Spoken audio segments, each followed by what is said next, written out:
নমস্কার। এই মুহূর্তে আরও একটি গুরুত্বপূর্ণ খবরে চোখ রাখবো আমরা।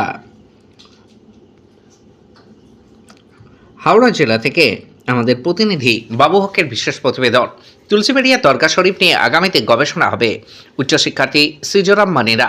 বাবু হকের রিপোর্ট হাওড়া থেকে।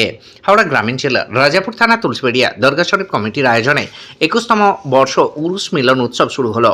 তুলসীবেড়িয়া দরগা শরীফ প্রাঙ্গণে চলবে 3 দিন ধরে, জানান সভাপতি শেখ এমডি মুক্তার। আমাদের প্রতিনিধিকে পীর আব্দুল হামিদ আলী খান স্মরণে দেশ ও বিদেশের মাটিতে ইসলাম ধর্মে বিশ্বাস ও এই ধরনের মুসলিম ধর্মীয় প্রতিষ্ঠান নেই বলে মনে হয়। 1993 সালে হামিদ বাবারের অনুপ্রেরণায় আদর্শ ও ত্যাগ ও সেবার ব্রত নিয়ে গড়ে ওঠে তুলসীবেড়িয়া দরগা শরীফ কমিটি।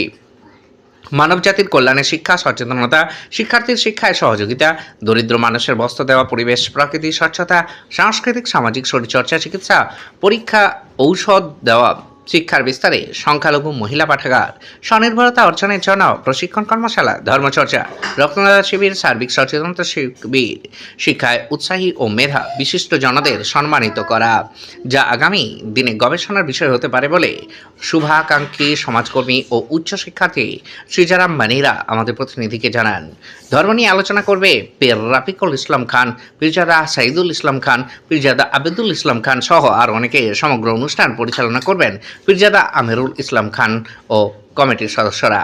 দেশ ও বিদেশের বিভিন্ন স্থানের ধর্মপ্রাণ ভক্ত, মুরিদান, মেহমান ও দর্শনার্থীরা লাখ লাখ মানুষের সমাগম ঘটবে বলে জানান হোসেন অ্যাসোসিয়েট কর্ণধার শেখ নিশর হোসেন। বিশ্বের সকলের সুখ শান্তি মঙ্গল কামনা করে বিশেষ মোনাজাত করা হবে বলে জানিয়েছেন আম্বিকা বেগম।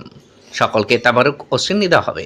উপস্থিত সকলকে শুভেচ্ছা ও মোবারকবাদ জানান শেখ রেজাউল আহমেদ মোহাম্মদ মনিরুল বাবু হক। আপডেট পাঁশকুড়া নিউজের জন্য